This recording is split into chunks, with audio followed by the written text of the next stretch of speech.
Asia కప్లో పాకిస్తాన్పై భారత్ ఘన విజయం సాధిస్తుందని వార్ వన్ సైడ్గా ఉంటుందంటున్నారు క్రీడాభిమానులు.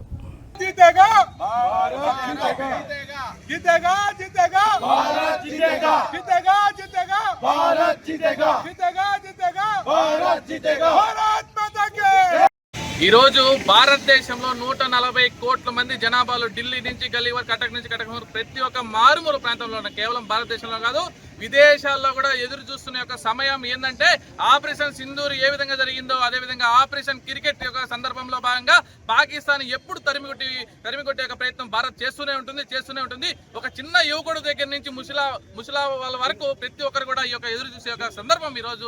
అటువంటి ఒక సందర్భంలో మేమందరం కూడా ఒక యువకులుగా ఉత్సాహం మేమందరం కూడా వాళ్ళని ఎప్పుడు కూడా భారత్ కి సపోర్ట్ గా ఈ దేశం యువత ఈ దేశం యొక్క ఐక్యత అని చెప్పి మేమందరం కూడా యూనిటీగా ఎప్పుడు కూడా భారత్ సపోర్ట్ గా క్రికెట్ యొక్క గేమ్ ని ఎప్పుడు కూడా సపోర్ట్ చేస్తూ ప్రయత్నం చేస్తుంటాము. విద్యార్థులు కావచ్చు యువతలు కావచ్చు ఇటువంటి యొక్క మ్యాచ్లు మరిన్ని కూడా మేము ఎప్పుడు భారతదేశానికి వెన్నుదండగా ఉంటామని చెప్పి కోరుతూ సెలవు తీసుకుంటాం.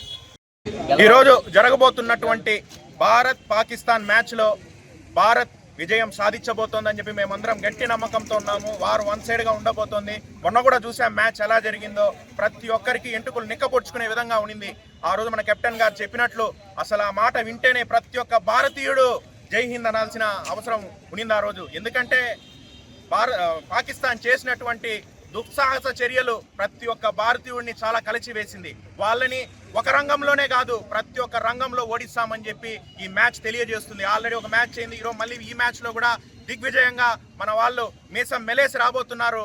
దీనికి మేమందరం సపోర్టివ్ గా ఈరోజు మరొకసారి మాతరం మాతరం మాతరం మాతరం వందే మాతరం.